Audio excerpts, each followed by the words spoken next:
नमस्कार विद्यार्थियों, सभी लर्नर्स और मैथमेटिक्स की क्लासेज में आप सबका स्वागत है।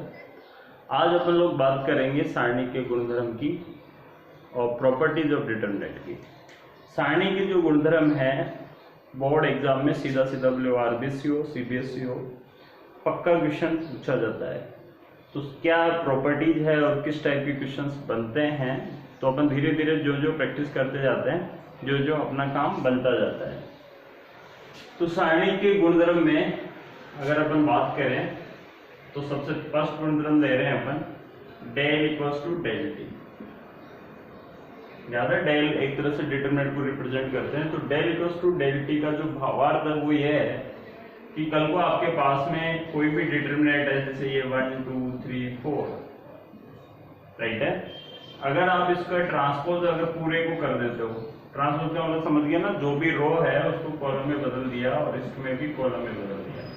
तो अपन ये कहना चाह रहे हैं कि जो प्रारंभिक मान का मतलब ये समझ जाना चाहिए बच्चे को कि वो स्टार्टिंग की डिटरमिनेंट की क्या वैल्यू है और आपने कुछ उसके अंदर प्रॉपर्टी यूज करी, आपने कोई ऑपरेशन यूज किया, उसके बाद में उसकी वैल्यू क्या आती है। अगर कल को दोनों वैल्यू सेम आती हो तो अपन कहेंगे प्रॉपर्टी दौड़ेगी, या अगर बाय द वे कोई वैल्यू डिफरेंस आ रही हो तो उसको फिर किस तरह से बैलेंस करते हैं, तो वो सब कुछ अपन करके फिर फाइनली क्वेश्चन करेंगे। यहाँ अगर अपन बात करें 4 - 6 मतलब -2 आ रही है, और अब मैंने क्या किया, जितने भी रो है उस सबको कॉलम में कन्वर्ट कर दिया।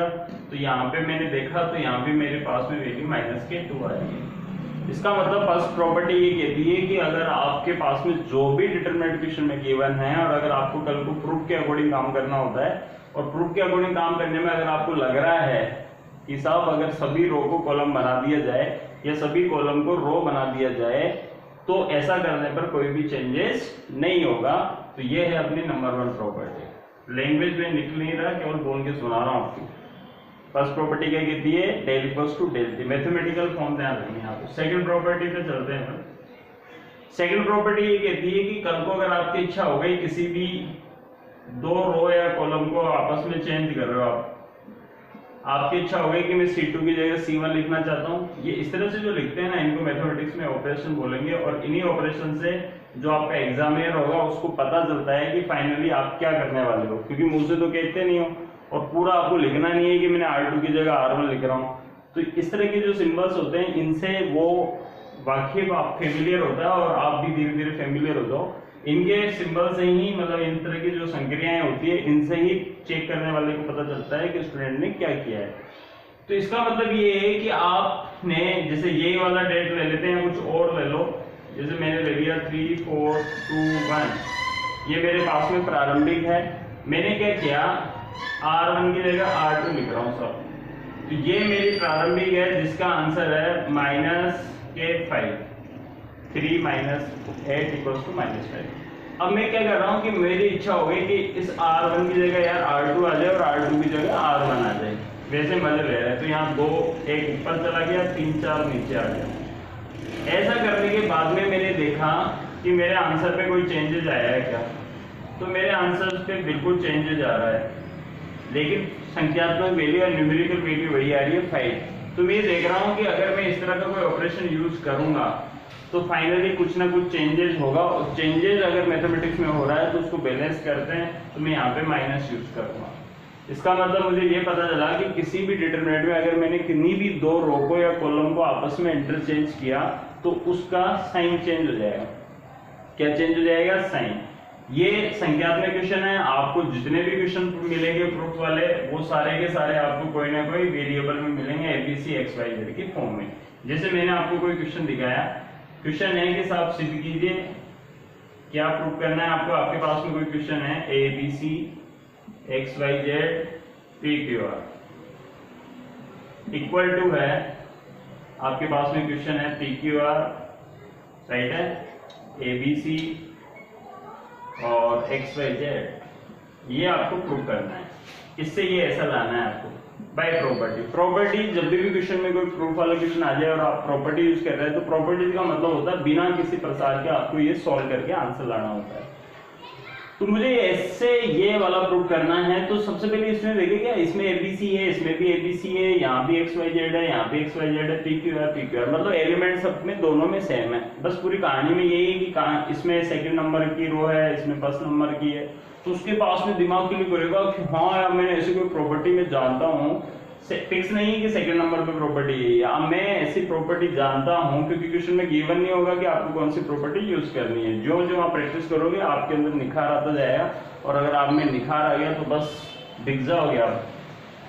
हाँ भाई, कुल मिला के बात ये हुई कि अगर आपने देखा कि इसमें एबीसी ऊपर है, इसमें एबीसी नीचे है, तो आपने कहा कि मैं R2 को और R1 को आपस में चेंज करता हूं। ऐसा करने से क्या बेनिफिट मिलेगा, एबीसी नीचे आ जाएगा तो R2 की जगह तो एबीसी आ जाएगा और ऊपर चला जाएगा मेरा एक्स वाई जेड। बाकी का जिसमें चेंज कर रहे हैं उसी में चेंज हो जाता है, PQR वैसे रहेगा।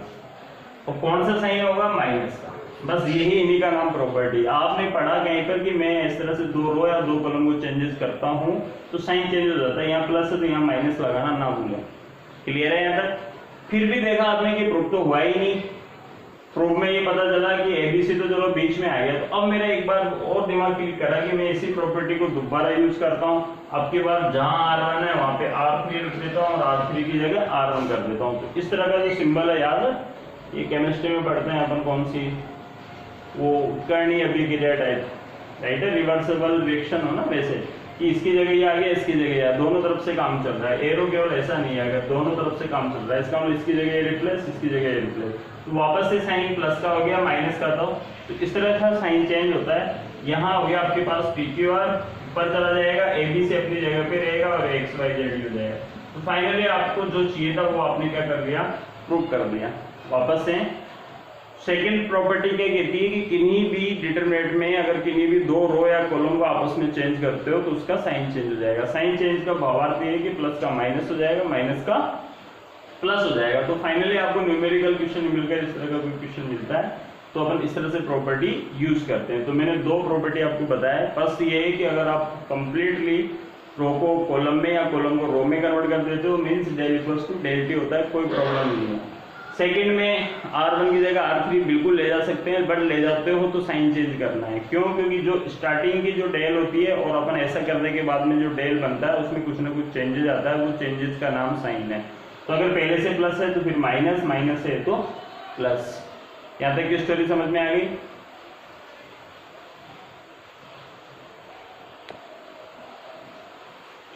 हाँ भी, दो प्रॉपर्टी के बाद में नेक्स्ट तीसरे नंबर की प्रॉपर्टी पे देखते हैं। पहली प्रॉपर्टी हो गई del equals to del T, दूसरी दो रो कॉलम चेंज होते हैं, साइन चेंज।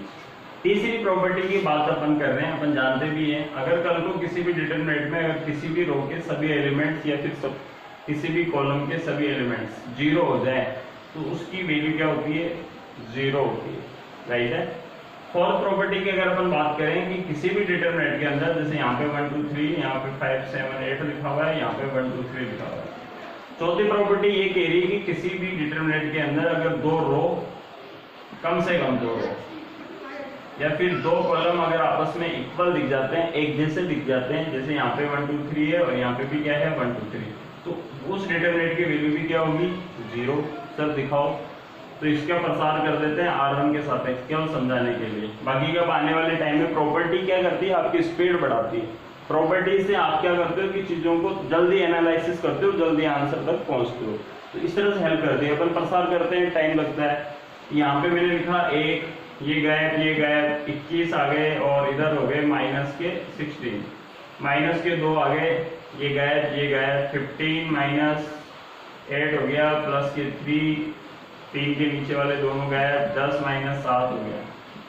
तो फाइनली अपन देख रहे हैं 21, ये जो डिफरेंस आ गया इसका, ये 5 का आ गया, इधर अपने पास में 7 का डिफरेंस आ गया प्लस का, तो माइनस के 14 हो गए, उधर अपने पास 3 हो गए तो 9 हो गए। तो अपन देख रहे हैं 0 आ गया सर, 14 माइनस 14, 14 माइनस 14, 0 आ गया। तो मैंने आपको ये बताया कि किसी भी डिटरमिनेंट में, अच्छा सर हमेशा आएगा, हाँ बिल्कुल, किसी भी डिटरमिनेंट में कम से कम एटलीस्ट अगर दो रो और दो कॉलम इक्वल है, सभी जैसे यहाँ भी 1 2 3 आ जाता तो भी 0 आता है, वो तो कोई इश्यू नहीं है। तो किसी भी डिटरमिनेंट के अंदर अगर आपके पास में दो रो और दो कॉलम अगर इक्वल दिख जाए तो भी आंसर 0 होगा। या फिर फाइनली आपके सामने अगर सभी रो और कॉलम जीरो आ जाए तो जीरो होगा। तो मैंने दो प्रॉपर्टी देखी और दो प्रॉपर्टी का जो आंसर है, दोनों का आंसर में डेल मुझे जीरो मिल रहा है। तो जब भी अगर आपको सारणी में जीरो प्रूव करना हो, जब भी आपका कोई डिटरमिनेंट का क्वेश्चन हो और उसमें जीरो प्रूव करना है, तो आप दो बातें सोचोगे। कितनी बातें सोचना है आपको? ये आपको दो बातें सोचनी है भाई। क्या बातें सोचनी है? क्या काश या तो मैं सबको जीरो बना दूं तो आंसर जीरो हो जाएगा, ऐसा कोई ऑपरेशन करूं जिसमें सब जीरो हो जाए तो आंसर जीरो हो जाएगा, या कल को अगर दो रो या दो कॉलम को इक्वल कर दूं तो भी आंसर क्या हो जाएगा? जीरो हो जाएगा। तो वो सर हथियार क्या होंगे मेरे पास करने के? वो हथियार आपके पास में होंगे प्रॉपर्टी का, जो धीरे धीरे अपन आगे बढ़ रहे हैं। अभी मैं कुछ क्वेश्चंस दूंगा तो वहां पे आप देखोगे कि हाँ अच्छा इस तरह से यूज करना है। मैं तो अभी केवल आपको रास्ते दिखा रहा हूँ, चलना तो बात की बात है। चलेंगे कैसे? जब आपके पास में क्वेश्चंस होंगे, जब दौड़ेंगे अपन। अभी तो अपने मैं प्रॉपर्टी से आपको क्या करवा रहा हूँ? फेमिलियर करवा रहा हूँ। तो मैंने आपको चार प्रॉपर्टी बताई। नंबर एक, del equals to del T. Mathematics में याद रखोगे कि हाँ रो को कॉलम, कॉलम को रो, कंप्लीटली अगर आप कन्वर्ट कर देते हो तो कर सकते हो, कोई इशू नहीं है, दौड़ेंगे। दूसरा, लेकिन आपने दो रो या दो कॉलम को आपस में इंटरचेंज कर दिया तो कर तो सकते हो, लेकिन आगे बैलेंस भी करना है, मतलब साइन चेंज करना है। तीसरी प्रॉपर्टी ये कहती है कि अगर आपको कल को किसी भी रो, किसी भी डिटरमिनेंट के अंदर सभी रो या सभी कॉलम के अंदर सभी एलिमेंट जो है वो जीरो दिख जाए, कहने का मतलब किसी भी रो और कॉलम में जीरो जीरो जीरो दिख जाए तो उसका आंसर भी जीरो होगा। चौथी जो प्रॉपर्टी है इसको बोलते हैं कि अगर साथ दो व्यक्ति एक जैसे दिख जाएंगे किसी भी डिटरमिनेंट में, दो व्यक्ति एक जैसे का मतलब दो रो या दो कॉलम कम से कम एक जैसे दिख जाए, 1 2 3 1 2 3 की फ्रीक्वेंसी आ जाए तो जीरो होगा। ऐसा नहीं कि 3 2 1, बिल्कुल 1 2 3 1 2 3 दोनों एक जैसे दिख जाएंगे तो आंसर क्या होगा? जीरो होगा। भले आप कोई सा भी क्वेश्चन चेक कर सकते हो। राइट है यहाँ तक? अब आगे बात करते हैं। अपने पास चार प्रॉपर्टी हो चुकी है। अपने पास पांचवी जो प्रॉपर्टी है उसका नाम दे रहा हूं मैं आपको कॉमन प्रॉपर्टी। कौन सी प्रॉपर्टी? कॉमन। पांचवी प्रॉपर्टी का नाम दे रहे हैं टेकिंग कॉमन। कॉमन लेना, किस तरह से कॉमन लेते हैं सब, ये अपने कोड वर्ड है जिससे आपके क्वेश्चन होंगे और ये आपके दिमाग में क्लिक करेगा। तो सिर्फ कॉमन लेने में कौन सी बड़ी बात है? बहुत बड़ी बात है भाई। देख, ये मैट्रिक्स है आपके पास के ए, के बी, के सी, के एक्स, के वाई और के जेड और के पी क्यू आर। इसमें से आपको कॉमन लेना है। तो बहुत सारे बच्चे क्या करते हैं, इसमें से के कॉमन ले लिया तो यहाँ पे दिख जाएगा A B C X Y Z P Q R. अगर वो ऐसा सोच रहा है कि हाँ ठीक है के कॉमन आ गया, तो वो थोड़ा सा गलत सोच रहा है। लेकिन उसका सोचना इसलिए सही है क्योंकि मैट्रिक्स में ऐसा ही होता है। आपने मैट्रिक्स में सिखाया है सर कि के ए बी सी डी हो, तो ये जो के है अगर कल को अंदर ऑपरेट करता है तो मुझे के ए देता है, के बी देता है, के सी देता है और के डी देता है। अगर मैं जिस दिन बाहर ले लूंगा तो मुझे ऐसा दिखेगा। तो यही डिफरेंस है मैट्रिक्स और डिटरमिनेंट के कॉमन में। ये अभी बात कर रहे हैं अपन डेट की, तो ये भी एक काम की बात है जो मैंने आपको अलग से बताया। मैट्रिक्स में कॉमन पर्टिकुलर ओवरऑल आता है, पर्टिकुलर, जबकि डिटरमिनेंट के अंदर किसी भी एक रो या फिर किसी भी एक कॉलम से आप क्या ले सकते हो? कॉमन ले सकते हो। अच्छा, ये भी निराली बात है। अच्छा, तो इसका मतलब सर कॉमन क्या आएगा? अगर आपकी इच्छा है कि मैं R1 में से के कॉमन लेना चाहता हूं तो बाहर के दिखेगा। आपकी इच्छा है कि मैं R2 में से के कॉमन लेना चाहता हूं तो बाहर फिर के दिखेगा। आपकी इच्छा है कि मैं R3 में से भी के कॉमन लेना चाहता हूं तो बाहर फिर के दिखेगा। इसका मतलब कितने के दिख गए आपके पास? के क्यूब दिख गया। अगर मैंने बोला कि मैं R1 R2 R3 में से कर्म से के कॉमन लिया तो यहाँ मुझे के क्यूब दिखेगा। तो इसकी वैल्यू और इसकी वैल्यू बिल्कुल आपस में क्या होगी? इक्वल होगी। तो जो भी मैंने आपको एक्सप्लेन किया वो मैं किसी क्वेश्चन या एग्जाम्पल के द्वारा आपको दिखाता हूँ थोड़ी देर के लिए। तो कुल मिला के डिटरमिनेंट में से जो कॉमन लेते हैं ना उसकी भी एक अलग ही अदाएं हैं। जैसे मैंने यहाँ पे लिखा 2 4 6, यहाँ लिखा 3 6 9, राइट है, और यहाँ पे लिखा मैंने 4 8 और 12। ये मेरा स्टार्टिंग का डेल, इसको बोलते हैं प्रारंभिक डेल। अब आप ऑपरेशन यूज कर रहे हो उसके बाद में क्या चेंजेस होता है। तो सबसे पहले तो मैं ये देखता हूँ कि इसकी वैल्यू क्या है। तो यहाँ पे मैं 2 लिखूंगा, राइट है भाई, ये गायब ये गायब, 12 गुणा 6 कितने होते हैं 72, और 9 गुणा 8 72, बेटा भी मजे आ गए। माइनस के 4, ये गए 12 गुणा 3 कितने होते हैं, ओ ये सारे हो रहे हैं। प्लस के 6, ये गए 24 माइनस 24, कितना खूबसूरत आंसर आया 0। क्या आंसर आया इसका 0 है। अब देखिए आप, अभी सर आपने बताया था कि 0 कब आता है, जब या तो 2 रो या 2 कॉलम इक्वल दिख जाए, इसमें ऐसा भी नहीं है, या फिर सभी एलिमेंट्स क्या दिख जाए 0 दिख जाए, इसमें ऐसा भी नहीं है, फिर भी 0 आ रहा है। तो इसमें ऐसा नहीं है, लेकिन ऐसा हो रहा है कहीं ना कहीं, मन की आंखों से काम कर रही है जिस बच्चे की, उसको दिखेगा। देखो किसी बच्चे ने कहा कि मैं R1 में से 2 कॉमन ले रहा हूँ, R1 में से केवल मेरी इच्छा है R1 में से 2 कॉमन, तो केवल और केवल R1 से ही 2 कॉमन आएंगे। तो यहाँ पे 2 लिखा जाएगा, और यहाँ पे लिखा जाएगा 1, यहाँ पे लिखा जाएगा 2, और यहाँ लिखा जाएगा 3। बाकी के 3, 6, 9, 4, 8, 12 वैसे ही लिखे जाएंगे। लेकिन अगर मैं इसको सॉल्व करता हूं तो मुझे इसका भी आंसर क्या मिलेगा 0। इसलिए मैं ये कह सकता हूं कि साहब मैं ऐसा कर सकता हूं। और मेरी इच्छा हो गई कि सर मैं R2 से भी कुछ कॉमन लेना चाहता हूं 3, तो मैं यहाँ पे 3 लिखूंगा, और फिर यहाँ पे मैं लिखूंगा 1, यहाँ पे मैं लिखूंगा 2, और यहाँ पे मैं लिखूंगा 3। मेरी इच्छा हो गई कि मैं R3 में से भी 4 कॉमन लेना चाहता हूं, तो मैं यहाँ पे 4 लिखूंगा, और यहाँ 1 लिखूंगा, यहाँ 2 लिखूंगा, और यहाँ 3 लिखूंगा। अब बच्चे को क्लिक करो, अरे सर बिल्कुल सभी पंक्तियां स्तंभ बराबर हो गए, इसका मतलब इसकी वैल्यू 0 मल्टीपल जो कुछ भी 0 आंसर आया। तो मैं ये कह सकता हूँ कि फाइनली मेरा स्टार्टिंग का आंसर बाद का आंसर एक जैसा आ रहा है। तो मैंने आपको ये बताने की कोशिश कर रहा हूँ कि डिटरमिनेंट का कॉमन का भी एक अपने आप में निराला अंदाज है। निराला अंदाज ये है कि इसमें जिस रो या कॉलम में से आप कॉमन लेना चाहते हो उसमें ले सकते हो, उसको बाहर दिखाएं। प्रारंभिक डेल और बाद वाली डेल आप जो कॉमन लेते हो दोनों एक जैसी होती है, दोनों इक्वल होती है, ऐसा अपन कर सकते हैं। जबकि मैट्रिक्स में पर्टिकुलर सभी एलिमेंट से कॉमन आता है। वैसे भी मैट्रिक्स में अपन कोई कॉमन लेते भी नहीं है, लेकिन अगर कल को जरूरत पड़ जाए तो मैट्रिक्स और डिटरमिनेंट में कॉमन लेने का ये अलग अंदाज ध्यान रखिएगा। तो क्या डिफरेंस है कि ओवरऑल एक एलिमेंट कॉमन नहीं आता सब में से, पर्टिकुलर किसी रो में से कॉमन ले सकते हो, पर्टिकुलर किसी कॉलम में से कॉमन ले सकते हो। तो ये स्टोरी थी कॉमन की। आप कोई भी एलिमेंट्स लेकर आपस में क्या कर सकते हो, चेक कर सकते हो। तो आपको ये देखोगे कि जो स्टार्टिंग की डेल है और बाद वाली डेल दोनों में कोई भी डिफरेंस नहीं होगा। इसका मतलब अगर कल को सर यहाँ पे KA KB और यहाँ पे लिखा हुआ KC, यहाँ पे कुछ और ले देते हैं, जैसे यहाँ पे XY लिखा हुआ है, तो मुझे अगर R1 में से K कॉमन लेना है तो मैं ले सकता हूँ। बिल्कुल यहाँ से K कॉमन लेंगे, यहाँ पे AB XY दिख जाएगा, तो जिसमें से कॉमन ले रहे वही आएंगे। तो मैं ये कहना चाह रहा हूँ कि जो वैल्यू इसकी होगी, जैसे इसकी वैल्यू आ रही है KAY और इसकी वैल्यू आ रही है KBX, यहाँ मैं देखूंगा AY माइनस BX। अगर मैं कल को इसको भी K से मल्टीप्लाई कर दूंगा तो मैं देखूंगा कि प्रारंभिक डेल और जो मैंने ऑपरेशन यूज किया उसके बाद वाला डेल आपस में इक्वल है, जबकि यहाँ पे मैंने x अपॉन k और y अपॉन k नहीं लिखा है। तो फाइनली मैं आपको ये बताना चाह रहा हूँ कि डिटरमिनेंट में कॉमन लेने का मतलब होता है कि पर्टिकुलर किसी R1, R2, R3 में से या C1, C2, C3 में से आपको लग रहा है कि मेरे प्रूफ की रिक्वायरमेंट है, तो वो चीज आप क्या ले सकते हो, कॉमन ले सकते हो।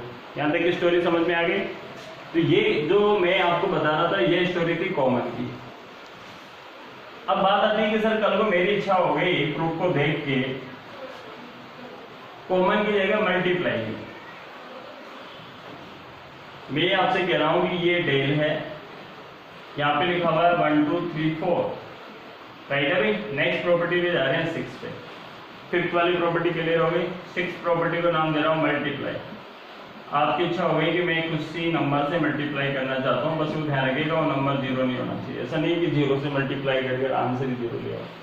ये मेरा प्रारंभिक डेल है जिसका आंसर आ रहा है 4 माइनस 6 मतलब माइनस के 2, राइट है। अब मैंने क्या किया, कुछ अलग चीज बता रहा हूँ। मैं R1 को 2 से मल्टीप्लाई किया। क्यों किया सब? वैसे मजे के लिए, कुछ बताने के लिए। R1 को 2 से मल्टीप्लाई किया तो यहाँ 2 आ गया और यहाँ 4 आ गया और यहाँ 3 और 4 वैसे रहेंगे। ध्यान रखिएगा जिस ऑपरेशन को आप यूज कर रहे हो उसी में चेंज होगा, जिसके साथ काम नहीं कर रहे हो वो बेचारा वैसे ही रहेगा। होता भी ऐसे ही, जिसके साथ आप वर्क कर रहे हो उसी में प्रोग्रेस होगी, जो चुपचाप बैठा हुआ है वो वैसे ही दिखेगा। अब मैं देख रहा हूँ कि मेरे आंसर इसका भी -2 होता है क्या, तो यहाँ पे आया 8, यहाँ -12, तो फाइनली मेरा आंसर आया -4। तो मैंने देखा कि मेरा आंसर जो है वो 2 टाइम्स आया है। इसका मतलब ये है कि आप अपनी तरफ से जब भी कोई एलिमेंट्स को मल्टीप्लाई करोगे तो जिस चीज से मल्टीप्लाई कर रहे हो उसको बैलेंस करने के लिए आपको उस चीज का क्या लगाना पड़ेगा, भाग। अगर मैंने -4 के अंदर 2 से डिवाइड कर दिया तो क्या मेरा आंसर आज भी वही रहेगा क्या, बिल्कुल। तो फाइनली मल्टीप्लाई रूल ये कहता है कि अगर आपकी इच्छा होवे कि मैं R1 को A से मल्टीप्लाई करना चाह रहा हूँ, R2 को B से मल्टीप्लाई करना चाह रहा हूँ और R3 को C से मल्टीप्लाई करना चाह रहा हूँ, बिल्कुल कर ले भाई, कोई प्रॉब्लम नहीं है। लेकिन उसको बैलेंस भी करेंगे, ABC का उसके अंदर भाग भी लगेगा। अगर आपकी इच्छा होगी कि मैं R1 को कैसे मल्टीप्लाई करना चाह रहा हूँ, R2 को A से करना चाह रहा हूँ, तो बताओ किसका भाग लगेगा, AK का, अरविंद केजरीवाल साहब का भाग लगेगा। यहाँ तक की स्टोरी समझ में आई। तो फाइनली मैंने आपको 6 प्रॉपर्टी बताई। पहली प्रॉपर्टी में मैं आपको ये बताया कि del equal to del T होता है। दूसरी प्रॉपर्टी में मैंने आपको ये बताया कि अगर कल को किसी भी डिटरमिनेंट के अंदर सभी एलिमेंट 0 आ रहे हो तो उसका आंसर 0। तीसरी प्रॉपर्टी ये कि 2 पंक्तियां 2 स्तंभ समान दिख जाए तो भी 0। चौथी प्रॉपर्टी मैंने आपको बताया कि आपकी इच्छा होगी कि इधर चेंज करना चाहता हूँ, R1 की जगह R2, C1 की C2, तो साइन चेंज करना है। और फिर मैंने कॉमन लेना। कॉमन लेना एक ढंग की प्रॉपर्टी है। कॉमन लेने का मतलब होता है कि पर्टिकुलर किसी भी पंक्ति या स्तंभ से आप कॉमन ले सकते हो एक एक करके। ऐसा करने पर आपका जो प्रारंभिक मतलब इनिशियल डेल और उसके बाद वाला जो डेल होता है वो बराबर होता है, कोई प्रॉब्लम नहीं होती। तीसरी चीज बस ये ध्यान रखिएगा, पर्टिकुलर किसी एक में से आता है, ऐसा नहीं कि सब में ओवरऑल कॉमन ले लिया। पहले आपको R1, R2, R3 केवल R1 में से ले रहे हो तो भी कोई इशू नहीं है, लेकिन वो R1 में से ही बाहर निकलेगा। जैसे मैं चाहूँ तो इसमें से 2 कॉमन ले सकता हूँ, बिल्कुल ले सकता हूँ। तो देखो 2 मैंने यहाँ से कॉमन ले लिया तो यहाँ 1 2, यहाँ 3 4 बचेंगे, राइट है। तो इसकी वैल्यू जो आएगी अपने पास 4 6। स्टार्टिंग में वैल्यू कितनी आ रही है इसके पास -4 और अभी भी मेरी वैल्यू -4 आएगी। बाद में मैंने आपको बताया मल्टीप्लाई का। अगर आपकी इच्छा हो गई कि मैं R1 को X से मल्टीप्लाई करना चाह रहा हूँ, R2 को Y से, R3 को Z से, बिल्कुल कर सकते हो, लेकिन चेंजेज होता है डिटरमिनेंट पे, इसलिए उसको बैलेंस करेंगे। कुल मिला के बात ये कि जिस नंबर से मल्टीप्लाई कर रहे हैं उस नंबर का आपको भाग लगाना है, जितनी बार कर रहे हैं उतनी बार भाग लगाना है। तो यहाँ तक की कहानी समझ में आई।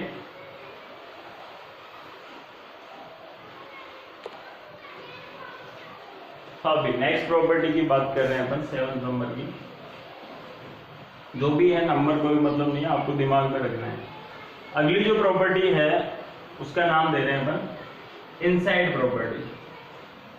कौन सी प्रॉपर्टी? Inside property. ये अपने खुद के कोड वर्ड है भाई, बुक के कोड वर्ड नहीं है। इनसाइड प्रॉपर्टी जितनी भी प्रॉपर्टीज है उनमें सबसे मोस्ट इंपोर्टेंट प्रॉपर्टी है। ये समझे कि इनसाइड प्रॉपर्टी के हर जो भी प्रूफ का क्वेश्चन होगा उसमें इनसाइड प्रॉपर्टी पक्का लगने वाली है। इनसाइड प्रॉपर्टी का मतलब ये है, इनसाइड प्रॉपर्टी की संक्रिया में बता रहा हूँ, ऑपरेशन में आपको बता रहा हूँ कि आप अंदर ही अंदर मैट्रिक्स के अंदर डिटरमिनेंट के अंदर कुछ भी कर सकते हो। ऐसा करने पर कोई भी चेंजेस नहीं होता है। जैसे मान लो आपकी इच्छा होगी कि मैं R1 में R1 plus R2 plus R3 add करना चाहता हूँ, तो बिल्कुल करो, तुम्हारी चॉइस है। ऐसा करने पर जो स्टार्टिंग में जो डेल होगा और इस ऑपरेशन को लगाने के बाद में जो आपको डेल मिलेगा, तो आप ये देखोगे कि दोनों इक्वल आएंगे। दिखाओ सर, अभी दिखाएंगे, लेकिन ये सब चीजें आप भी देख सकते हो। दूसरा पॉइंट कि सर जरूरी है कि R1 में R2 3 ऐड करें, ऐसे भी लिख सकते हैं। तो देखो इसका मतलब ये है कि R1 में चेंजेस हो रहा है, आप R1 में R1 और R2 ऐड करके R1 में लिख रहे हो, बिल्कुल ऐसे भी कर सकते हैं। क्या जरूरी है सर ऐड ही करें? घटा भी सकते हैं क्या? बिल्कुल R1 में से R2 आप माइनस भी कर सकते हो। और कोई दिखाओ, आपकी इच्छा हो गई कि मैं R1 में चेंज करना चाहता हूं और R2 को मैं किसी कांस्टेंट नंबर से मल्टीप्लाई करके घटाना चाहता हूं, तो ऐसा भी कर सकते हो। जैसे वो कांस्टेंट मल्टीपल में 0 नहीं होना चाहिए, जैसे 2 ले लिया, 3 ले लिया, 4 ले लिया, कुछ भी ले लो।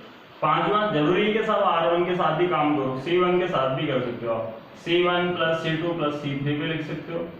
आपकी इच्छा हो गई C2 में चेंजेस करना, तो यहाँ पे देखो C2 प्लस C3 भी कर सकते हो। आपकी इच्छा हो गई C3 में चेंजेस करना, C3 में से C1 माइनस भी कर सकते हो।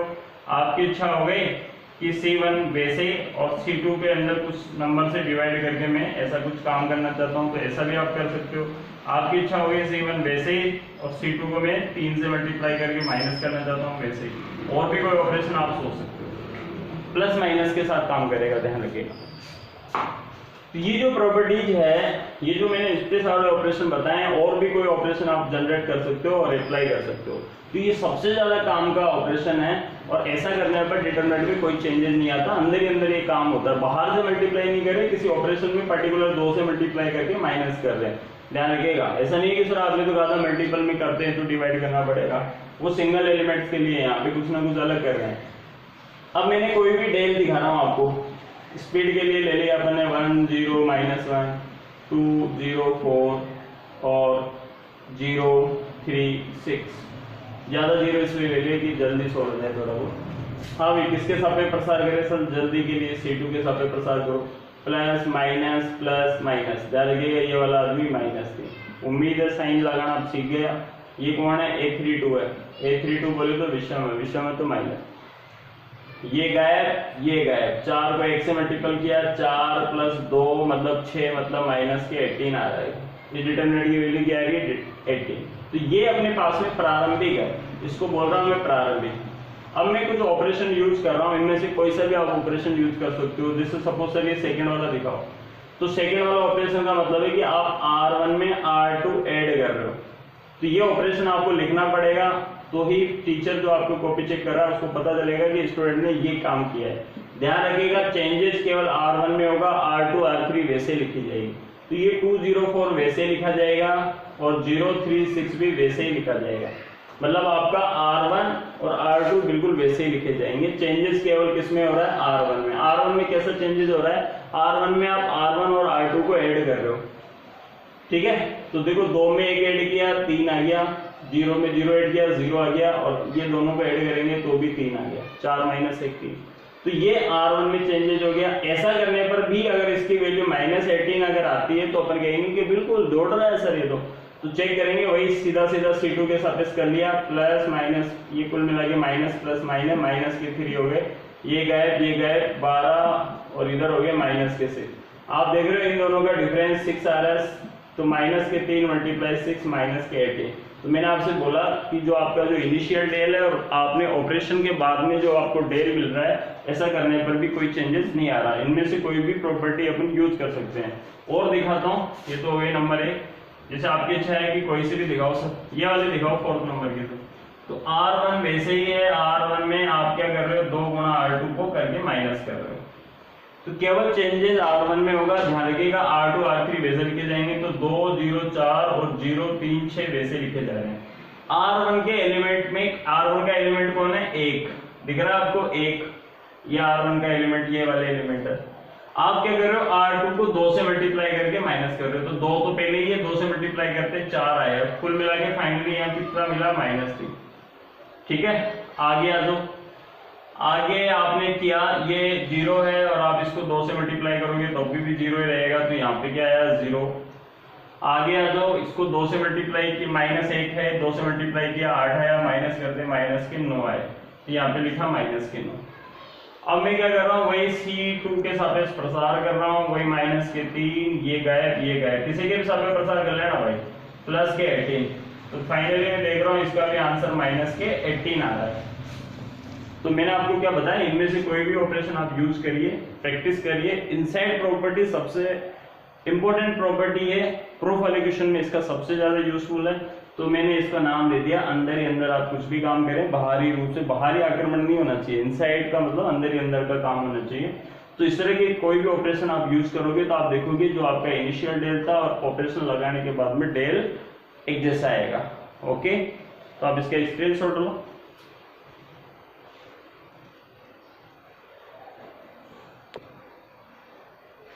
हाँ भाई, नेक्स्ट प्रॉपर्टी की बात कर रहे हैं अपन। जो भी प्रॉपर्टी अपनी हो चुकी है उसके बाद की अगली प्रॉपर्टी में मैं आपको ये बताना चाह रहा हूँ कि कोई भी डिटरमिनेंट आपका ये, जैसे यहाँ पे ले लिया अपन ने ABC XYZ और PQR,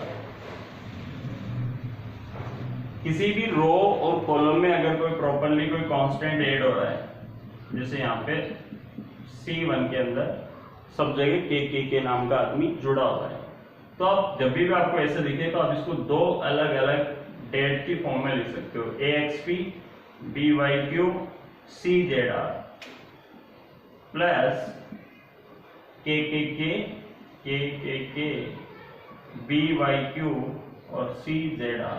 ऐसा करने पर डिटरमिनेंट पे कोई चेंजेस नहीं आता। वापस से किसी भी पंक्ति या स्तंभ में अगर कोई कांस्टेंट जुड़ा हुआ हो तो उसको दो अलग अलग डिटरमिनेंट की फॉर्म में लिख सकते हो। जैसे फॉर एग्जांपल, जैसे मैंने यहाँ पे बात करी 2 + 3 4 + 3 5 + 3, बाकी का यहाँ पे 0 0 1, यहाँ पे है -1 2 और 6, राइट है। ये डेल है आपका स्टार्टिंग का। स्टार्टिंग के डेल की वैल्यू देखते हैं। तो स्टार्टिंग के डेल में ये 5 हो गया, ऐड करते हैं, 4 + 3 7 हो गया, ये 8 हो गया, 0 0 1 -1 2 6, इसकी वैल्यू निकाल देते हैं। तो ये अपने पास में माइनस का 1 आया, ये गया, इसको इससे मल्टीपल किया 10 + 7, तो कुल मिला के -17 अपना आंसर आया। अब मैंने आपको क्या बताया, इसको अलग अलग डेट की फॉर्म में लिखते हैं तो भी -17 ही आते हैं कि ये चेक करेंगे। तो यहाँ पे लिखेंगे 2 4 5, बाकी का 0 0 1 और -1 2 6 तो वैसे ही, राइट है भाई। प्लस फिर देखो आप 3 3 3 0 0 1 -1 2 6, दोनों का टोटल अगर -17 आता है तो अपन कहेंगे सही है। वही मैंने C2 के साथ में प्रसार कर रहा हूँ, -1, ये गया, इसको इससे किया 4 + के 4, ये तो इधर की कहानी है। वही -1, ये गया, इधर आया 6 + 3, तो फाइनली मैं देख रहा हूँ इधर तो आ गया -8, इधर आ गया -9, तो -17 आया, मतलब वही कहानी है। तो मैंने आपको इस प्रॉपर्टी में ये बताने की कोशिश करी कि किसी भी डिटरमिनेंट में किसी भी रो या कॉलम में अगर पर्टिकुलर कोई कांस्टेंट रेट है तो उसको दो डिफरेंट डिटरमिनेंट की फॉर्म में आप लिख सकते हो।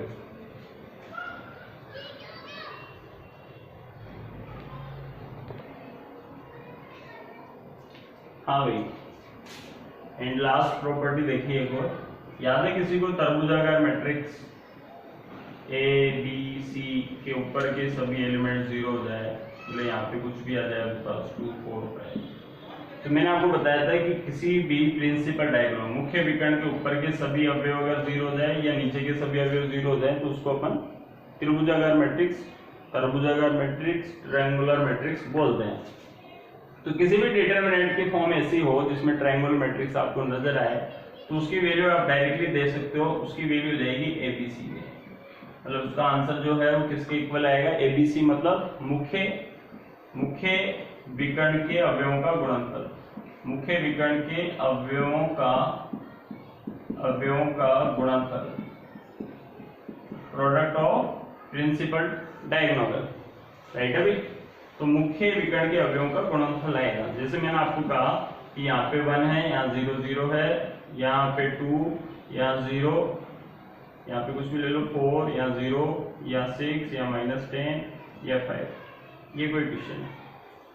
तो यहाँ पे अपन देख रहे हैं कि प्रिंसिपल डायगोनल के ऊपर के सभी एलिमेंट 0 हो रहे हैं, तो एक ट्रायंगुलर मैट्रिक्स है। तो इसका आंसर मैंने बोला 1 × 4 × 5 मतलब 20 आना चाहिए। तो आप अपन इसका प्रसार करके भी देखेंगे तो भी 20 आएगा। जैसे R1 के साथ में प्रसार कर लेते हैं, +1, ये गायब, तो 20 - 0 तो 20 आ रहा है, राइट है भाई। ऐसे क्वेश्चन कई बार कंपटीशन में आ जाते हैं। यहाँ पे लिख देता है वो x 0 0 0x 0, 50, यहाँ पे कुछ भी लिख दिया 20, यहाँ पे लिख दिया आपके पास में 10x इक्वल्स टू दे दिया साहब आपको 729, और वो आपसे कह रहा है x की वैल्यू फाइंड करो। तो आपको पता है कि ये तरबूजाकार मैट्रिक्स है, तो इसका आंसर x³ होगा 729, तो ये x इक्वल्स टू जाएगा 729 का क्यूब रूट, कितना होता है 9, तो इसका किसका इक्वल आंसर आ गया 9 के इक्वल आ गया। तो प्रॉपर्टीज में बस इतनी प्रॉपर्टीज है, बाकी का और कोई नहीं होती तो अपन डिस्कस कर लेंगे। फिक्स नहीं है कितनी भी यूज कर सकते हो, लेकिन इतनी प्रॉपर्टीज से आप आराम से इजी वे में क्या कर सकते हो, क्वेश्चन आंसर सॉल्व कर सकते हो। तो मैं आपको एक बार टोटल प्रॉपर्टीज की वापस से प्रैक्टिस करवा देता हूँ। ये आपको किस तरह से याद करना है। सबसे पहली बात, del equals to del T बोलना सीख जाओ। Del equals to del T का मतलब समझ गए ना, बिल्कुल समझ गए सर। ऐसा करने पर कोई चेंजेस नहीं होता, बहुत कम काम में आती है। दूसरी, का नाम दे दो साइन चेंज, चिन्ह परिवर्तन, प्लस का माइनस, माइनस का प्लस। कब होगा? जब दो पंक्तियां, दो स्तंभ या दो कॉलम स्तंभों को आपस में बदलते हो। तीसरी प्रॉपर्टी का नाम दे दिया अपन ने कि कल को किसी भी पंक्ति या स्तंभ में सभी अवयव 0 हो तो आंसर भी क्या जाएगा? 0। चौथी प्रॉपर्टी का नाम ये दे दिया कि कल को किसी भी पंक्ति या स्तंभ में दो रो या दो कॉलम इक्वल हो जाएगा तो आंसर भी क्या आएगा? 0। तो 0 की केस वैसे मैंने आपको अलग से बता दिए थे कि 0 जब भी आंसर दे रखा हो दो बातें सोचोगे, या तो सभी एलिमेंट 0 है या फिर दो पंक्ति या दो स्तंभ 0 है। पांचवी प्रॉपर्टी मैंने आपको बताया कॉमन। तो कॉमन का नाम सुनते दिमाग में आ जाना चाहिए कि पर्टिकुलरली किसी भी पंक्ति या स्तंभ में से कॉमन लिया जा सकता है। ऐसा करने पर कोई चेंजेस नहीं आता, बस कॉमन लेने का तरीका पता होना चाहिए। जैसे यहाँ पे के ए, यहाँ के बी लिखा हुआ है, यहाँ पे के सी, के डी लिखा हुआ है। तो कितने बच्चे समझ गए? कॉमन अगर मुझे लेना है तो R1 और R2 में के कॉमन मैंने लिया तो के स्क्वायर आएगा, या फिर C1 C2 में से भी के कॉमन लिया तो भी के स्क्वायर आएगा। यहाँ पे हो जाएगा ABCD। तो मैं देखूंगा जो वैल्यू इसकी है वही वैल्यू इसकी आएगी, देख चेक कर सकते हो। 6 प्रॉपर्टी में मैंने बात किया आपसे मल्टीप्लाई की कि कल को अगर आपकी इच्छा हो गई कि मैं R1 को A से मल्टीप्लाई करना चाह रहा हूँ, R2 को B से मल्टीप्लाई करना चाह रहा हूँ, R3 को C से मल्टीप्लाई करना चाह रहा हूँ, भाई कर ले, कोई इशू नहीं है। लेकिन उसको बैलेंस करने के लिए किसका भाग लगा देना? ABC का, राइट है। सातवीं प्रॉपर्टी का नाम दे रहे हैं अपन इनसाइड प्रॉपर्टी। इनसाइड प्रॉपर्टी का मतलब अंदर ही अंदर कुछ भी काम करो। आपकी इच्छा होगी कि R1 में से R2 माइनस कर रहा हूँ, आपकी इच्छा होगी R1 प्लस R2 कर रहा हूँ, आपकी इच्छा होगी कि R3 में से R1 माइनस कर रहा हूँ, 2 से मल्टीप्लाई करेंगे। C1 के साथ में जो भी ऑपरेशन यूज कर रहे हो, आपकी इच्छा होगी C1 में से C3 माइनस कर रहा हूँ, C3 में C3 प्लस C2 कर रहा हूँ। आपका आसपास देखो, यहाँ C3 है, यहाँ C3 है, यहाँ C1 है, यहाँ C1 है, यहाँ R1 है। ये दोनों आदमी एक दूसरे देखने हैं आपको, राइट है। इनसाइड प्रॉपर्टी सबसे इंपॉर्टेंट प्रॉपर्टी। 8वीं प्रॉपर्टी मैंने आपको बताया था कि अगर कल को किसी भी कॉलम या स्तंभ में कोई भी कांस्टेंट राशि ऐड है तो आप उसको दो अलग अलग डिटरमिनेंट के फॉर्म में लिख सकते हो। और लास्ट 9th प्रॉपर्टी मैंने आपको बताया कि तरबूजाकार अगर मैट्रिक्स है तो आंसर जो होगा मुख्य विकर्ण के अवयवों के गुणनफल के बराबर होगा। तो ये 9 प्रॉपर्टियां हैं, इससे आपके क्वेश्चन आराम से बन जाएंगे। वापस से del equals to del T याद रखो, साइन चेंज साथ साथ बोलने की कोशिश करो। Del equals to del T, sign change, plus और माइनस पूछूंगा मैं जब क्लास ऑफलाइन स्टार्ट होगी। हाँ भी सभी रो और कॉलम में सभी 0 होते 0, 2 पंक्ति स्तंभ 0 होते 0। कॉमन लेने की कहानी समझ में आ गई, मल्टीप्लाई की कहानी समझ में आ गई, बैलेंस की, इनसाइड प्रॉपर्टी, अंदर अंदर को गुंजे लो, कोई इशू नहीं है, अलग अलग सेपरेट प्रॉपर्टी और तरबूजाकार मैट्रिक्स। ओके फ्रेंड्स,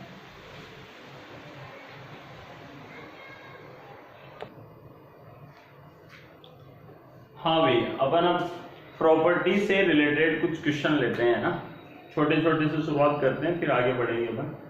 मैंने आपके सामने 4 क्वेश्चन लिखे हैं, 1 1 1 ABC, B plus C, C plus A plus B, A minus B और 1/A वाला, और ये लॉग वाला क्वेश्चन। 4 क्वेश्चन है। चारों क्वेश्चनों में ध्यान से देखो आपको सब जगह equal to 0 equal to 0 equal to 0 equal to 0 मिलेगा। प्रूफ वाला क्वेश्चन। कल को कोई कंपटीशन दे रहे हो, डिटरमिनेंट का कोई क्वेश्चन आ जाता है और उसमें ऑप्शन में अगर 0 हो और तुक्का लगाने के सोच रहे हो तो 0 पे टिक मारे, 90% चांसेज है कि वो आपका राइट आंसर होगा, ठीक है ना। लेकिन उस केस में जब आप तुक्का मारने की सोच रहे हो, हाँ भी देखो चारों में आपको 0 प्रूफ करना है। अब प्रूफ का मतलब होता है कि बिना प्रसार के आपको जो सिखाए गए अभी प्रॉपर्टीज उसके माध्यम से अपन सोल्व करेंगे। तो मैंने आपको बताया कि अगर प्रूफ में 0 दिख जाए तो मैंने आपको बताया 2 बातें सोचो। पहली बात तो ये सोचो कि काश 2 पंक्तियां या 2 स्तंभ को इक्वल कर दूं, या फिर सभी जगह 0 0 0 बना दूं, या 2 रो या 2 कॉलम को इक्वल कर दूं। तो यहाँ पे देखो सबको 0 बनाना है, एक में से एक माइनस करेंगे, 2 ही एलिमेंट 0 बनेंगे। अगर माइनस भी अगर अपन करते हैं इनसाइड प्रॉपर्टी भी लगाते हैं तो फर्स्ट क्वेश्चन में सॉल्व कर रहा हूँ आपके सामने। यूनिक प्रॉपर्टीज नहीं है, हर विद्यार्थी अपने अपने IQ लेवल से अलग अलग टाइप से क्वेश्चन को सॉल्व कर सकता है। क्या बताया मैंने, कोई एक वे नहीं है, हो सकता है आपके पास में ऐसा क्लिक कर रहा हो, दिमाग में ऐसा कोई ऑपरेशन क्लिक कर रहा हो कि मे बी आप मेरे से या किसी और टीचर से भी बहुत स्पीडली आंसर दे दो और मे बी बैठे ही रहो। तो यहाँ पे मैंने क्या बोला आपसे, मैं देख रहा हूँ कि अगर मैं इसमें इसको ऐड कर दूं, मैं सोच रहा हूँ पहले कि मैं इन दोनों को ऐड कर दूं, इसको इसमें ऐड कर दूं, इसमें इसको ऐड कर दूं, तो सब जगह मुझे ए प्लस बी प्लस सी का साउंड सुनाई दे रहा है। सोचो ये दोनों ऐड हो गए ए प्लस बी प्लस सी, ये दोनों ऐड हो गए ए प्लस बी प्लस सी, ये दोनों ऐड हो गए ए प्लस बी प्लस सी। तो मुझे सब जगह जो साउंड है वो कौन सा सुनाई दे रहा है, ए प्लस बी प्लस सी। तो क्या मजे क्या आ रहे हैं। सोचो आने वाले टाइम में अगर मैं ए प्लस बी प्लस सी को कॉमन ले लूं, तो कॉमन प्रॉपर्टियां हैं सब, कॉमन अगर मैं ले लूंगा तो मुझे एक एक एक का साउंड सुनाई देगा और एक एक का साउंड देखते बच्चे के दिमाग में कुछ चमकेगा, एक और एक मतलब C1 C3 के बराबर। तो फाइनली मैंने क्या किया, दो कॉलम या दो स्तंभों को बराबर कर दिया। तो मैं आपके सामने कौन सी प्रॉपर्टी यूज की, मैंने इनसाइड प्रॉपर्टी याद दिला रहा हूं। तो देखो इनसाइड प्रॉपर्टी फर्स्ट क्वेश्चन में काम में आ गई। चेंजेस आप किस में कर रहे हो, C3 में। C3 में आप क्या ऐड कर रहे हो, C2। तो C3 में आपने जो C2 ऐड किया तो केवल चेंजेस C3 में होगा। C1 वैसे लिखा जाएगा, C2 वैसे लिखा जाएगा। C3 में जब आप C2 ऐड कर दोगे तो आपको मिलेगा A plus B plus C, आगे आपको मिलेगा A plus B plus C और आगे आपको मिलेगा A plus B plus C. Add करके देखो A plus B plus C दिख गया, ये आपको यहाँ दिख गया। फिर आपको क्लिक करेगा कि कॉमन ले लो, कॉमन लेने पे कोई चेंजेस होता है क्या, नहीं होता है। तो C3 में से A plus B plus C common लेने पर, तो taking common A plus B plus C from C3, common ले लिया साहब। तो ये हो गया A plus B plus C, common लेते हैं यहाँ पे चमकेगा 1 1 1, इधर A B C वैसे ही रहेंगे, ध्यान रखिएगा जिसमें से कॉमन ले रहे हैं उसी के साथ काम हो रहा है। तो यहाँ पे एक एक एक आ जाएगा और अपन बिल्कुल मुस्कुराहट आ जाएगी, ये पेज खिल गया आपका। और अपन ये देख रहे हैं कि C1 C3 इक्वल है, तो फाइनली मेरा आंसर इसका 0 आएगा। 0 मल्टीपल कुछ भी 0, और ये मैंने क्या कर दिया, इसको प्रूव कर दिया। तो वापस से इसमें इसको ऐड किया, और भी आप कोई वे दूसरा सोच सकते थे, इसमें इसको भी ऐड कर, जो भी आपके दिमाग में आ रहा होता इस तरह से ऐड कर सकते थे, कैसे भी। तो फाइनली मैंने A प्लस बी प्लस सी आ गया, कॉमन ले लिया, ये आ गया। कुल मिला के जितना जल्दी हो सके उतना जल्दी आपको प्रूव करना है। ऐसा नहीं कि लेके हर कुछ मजे लेते रहो। Del equal to del T कर दूं सर, साइन चेंज कर दूं क्या सर, कॉपी नहीं भरनी है।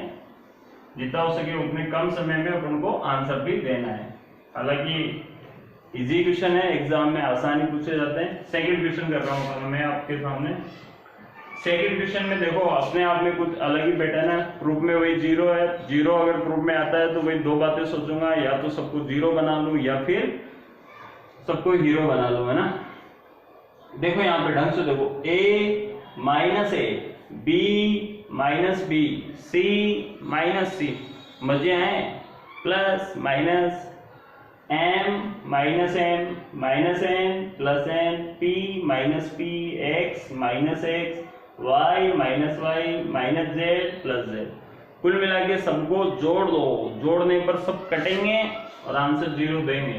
किसी में भी चेंज कर लो, R1 में चेंजेस कर रहा हूँ, R1 plus R2 plus R3, ध्यान रखिएगा यूं ऐड कर रहा हूँ। अगर यूं ऐड करोगे C1 plus C2 plus C3 तो नहीं कटेंगे।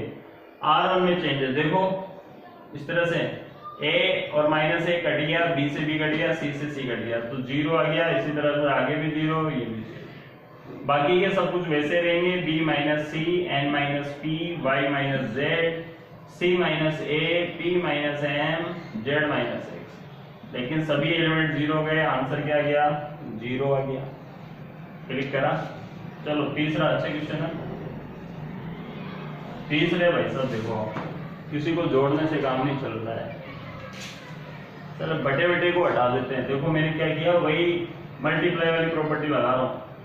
ये R1 है, R1 को मैंने A से मल्टीप्लाई किया, R2 को मैंने B से मल्टीप्लाई किया, R3 को मैंने C से मल्टीप्लाई किया, ताकि अपॉन अपॉन की हेडर खत्म। अगर मैं इसको A से मल्टीप्लाई करूंगा, यहाँ A चमकेगा, यहाँ पे A क्यूब आएगा, यहाँ पे ABC आएगा।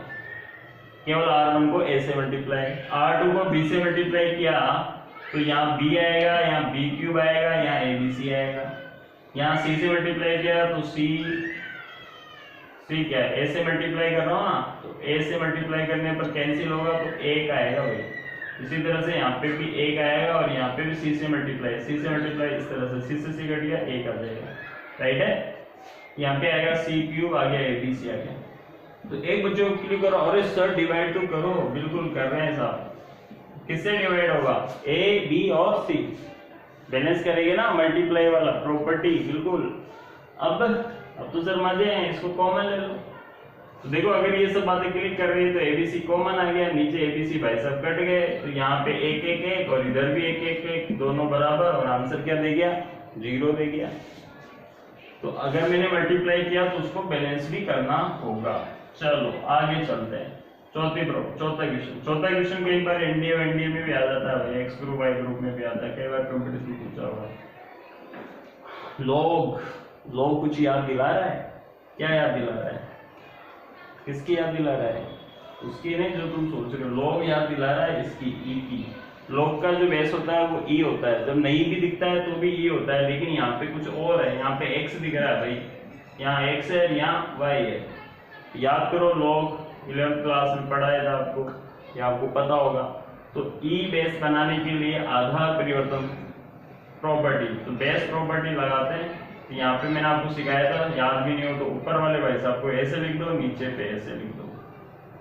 अब आपको बेस पे कुछ नहीं दिख रहा है ना, तो कुछ नहीं दिख रहा है, इसका मतलब बेस क्या है, दोनों जगह ई है, जिसको भले आप दिखाओ या नहीं दिखाओ, अंडरस्टूड है भाई। चोरी किसने करी, चोर ने। तो यहाँ पे आ गया log y upon log x। तो आधार परिवर्तन सूत्र लगाया सबसे पहला काम, कोई प्रॉपर्टी नहीं लगा रहे, log की प्रॉपर्टी यूज कर रहे हैं। तो log y log x, यहाँ आया log z log x, यहाँ आया log x log y। आधार परिवर्तन सूत्र लगा रहा हूँ, 1 की जगह 1 ही रहेगा। यहाँ है log z upon log y, जो ऊपर है वो ऊपर, जैसे x ऊपर है तो log x log z, भूल भी जाओ तो। यहाँ आया log y log z, और यहाँ 1 चल रहा है, यहाँ पहुंच गए। तो ये खूबसूरत बना लिया क्वेश्चन को, बट अपन को खूबसूरत भी बनाना, 0 भी लेना है। अब मैंने क्या किया भाई, R1 को देखो अपॉन वाली पार्टी को हटा दिया करो, गुणा करके log x से गुणा कर दिया R1 को। R1 को किससे गुणा किया, log x से। R2 को किससे मल्टीप्लाई किया, log y से। R3 को किससे मल्टीप्लाई किया, log z से। R3 को किससे मल्टीप्लाई किया, log z से। तो देखो ये log x से मल्टीप्लाई करेंगे तो सर बैलेंस तो करेंगे ना, बिल्कुल। log x log y और log z का भाग लगा दिया, तो यहाँ पे log x से मल्टीप्लाई किया तो यहाँ log x आ गया, ये कट गया, यहाँ log y आ गया और यहाँ log z आ गया, सब नीचे वाले x कट गए, उड़ गए। इसी तरह से log y से गुणा किया तो यहाँ पे log x ही बचा, log y तो कट गया ना, एक की जगह आ गया log y और यहाँ पे क्या आ गया, log z। यहीं से देख लो दोनों भाई साहब इक्वल हो गए तो आंसर 0 दे दिया। R1 और R2 की शक्लें मैच खा गई तो आंसर क्या हो गया, 0 हो गया। तो मैंने आपको चारों क्वेश्चन बताए, चारों का आंसर 0 हो गया। इस बहाने अपन ने छोटे क्वेश्चनों में कुछ प्रॉपर्टी यूज करना भी अपन सीखे। तो आप इसका स्क्रीनशॉट लो।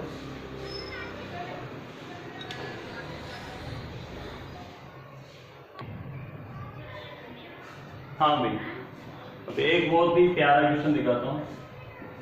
ये प्यारा इसलिए क्योंकि कहीं भी एंट्री मार देता है, क्वेश्चन भी याद होना चाहिए आपको। जैसे मैंने नाम दिया 1 1 1 ABC A square B square C square, right है। इसका जो प्रूफ है वो होगा A minus B, B minus C, C minus A। जरूर नहीं आपको ABC मिले, x y z, x square y square z square, कुछ भी मिल सकता है। 1 1 1 ABC A square B square C square को प्रूफ करना है। तो ये प्यारा इसलिए क्योंकि कई क्वेश्चनों के अंदर इसका रिजल्ट काम में आता है, तो आप इस क्वेश्चन को एज ए फॉर्मूले की तरह याद भी रखोगे। तो इसको आप क्या करोगे, प्यारा क्यों है तो इसको आप लर्न भी कर सकते हो। तो देखो नाम से पता चल रहा है, देखो a माइनस बी, गरीब से गरीब बच्चे को भी पता चल रहा है a माइनस बी का भावार्थ क्या होगा कि a में से b घटा दे भाई। इसका मतलब R1 में से R2 घटा दे और क्या भावार्थ हुआ, ये भावार्थ हुआ, तो घटा दो, घटाने का मतलब माइनस करो, 1 में से 1 गया 0 आ गया। इनसाइड प्रॉपर्टी लगी ना, a माइनस बी आया, a square minus B square आया। केवल चेंजेस R1 में हुआ, R2 को वैसे ही लिखा 1b b square 1c c square. फिर किसी बच्चे ने सोचा कि सर b में से c भी माइनस कर दो ना, बिल्कुल कर सकते हैं। तो ऐसे करने वाली प्रॉपर्टी का नाम हो गया R2 में से R3 माइनस कर दिया b में से c। तो b में से c माइनस किया तो क्या मिला 0 a minus b a square minus b square, तो वैसे ही एक में से एक माइनस किया 0 आया, b माइनस c आया और b square minus c square आया और 1c c स्क्वायर वैसे राइट है। अब देखो आप काम की बात 0 a minus b a square minus b square का बचपन का formula a plus b a minus b लगा दिया, 0 b minus c b plus c b minus c लगा दिया और 1c c स्क्वायर वैसे। सर c माइनस a क्यों नहीं गया, क्योंकि c माइनस a तो बचा ही नहीं ना, तो दो ही ऑपरेशन में काम खत्म हो गया, यहाँ तक पहुंच गए। अब किसी बच्चे को प्रूफ में a माइनस b नजर आ रहा है, देखो यहाँ भी a माइनस b यहाँ भी a माइनस b, तो वो कहेगा कि मैंने R1 में से a माइनस b व R2 में से b माइनस c कॉमन लेने पर, कॉमन ले सकता है ना, तो यहाँ क्या चमकेगा a माइनस b और b माइनस c कॉमन ले लिया उसने, R1 में से तो a माइनस b कॉमन ले लिया तो 0 यहाँ 1 आ जाएगा, यहाँ बचेगा a प्लस b, यहाँ से b माइनस c कॉमन लिया 1, यहाँ बचेगा b प्लस c, इधर 1c और c स्क्वायर वैसे। तो यहाँ तक की स्टोरी को दोबारा एक्सप्लेन कर देता हूँ। सबसे पहला काम क्वेश्चन देखिए 1 1 1 ABC a square b square c square का आंसर लवली क्वेश्चन है, a minus b b minus c c minus a होता है। इसके बाद में क्वेश्चन ही आपको बताएगा करना क्या है, a में से b माइनस कर दो, तो R1 में से R2 माइनस किया, ऑपरेशन यूज किया मैंने, R1 में से R2 माइनस किया, तो 1 में से 1 माइनस किया 0 a minus b a square minus b square आ गया। देखो ये बाकी की दोनों वैसे ही है, तो जो उसके साथ काम करना है उसी में चेंजेस होगा। फिर देखा b में से c भी माइनस कर देते हैं, तो R2 में से R3 माइनस किया तो केवल B2 में ही चेंजेस आ रहा है, बाकी के वैसे ही लिख रही है। फिर देखा कि a square minus b square का फॉर्मूला लगा देते हैं, b स्क्वायर c स्क्वायर का लगा देते हैं। इसके बाद में देखा कि सब जगह R1 में a माइनस b कॉमन आ रहा है, तो 0 तो वैसे ही है, a माइनस b यहाँ कॉमन आ गया तो 1 आ गया, इधर से a प्लस b आ गया, इसमें से b प्लस c कॉमन ले लिया। तो प्रूफ की दो बातें मुझे दिख गई। मैंने आपको 9 प्रॉपर्टी बताई थी, 10वीं प्रॉपर्टी आप और ऐड कर लो। 10वीं प्रॉपर्टी में यह है कि अगर कल को प्रॉपर्टी लगाते लगाते, कल को गुणधर्म लगाते लगाते थक जाओ,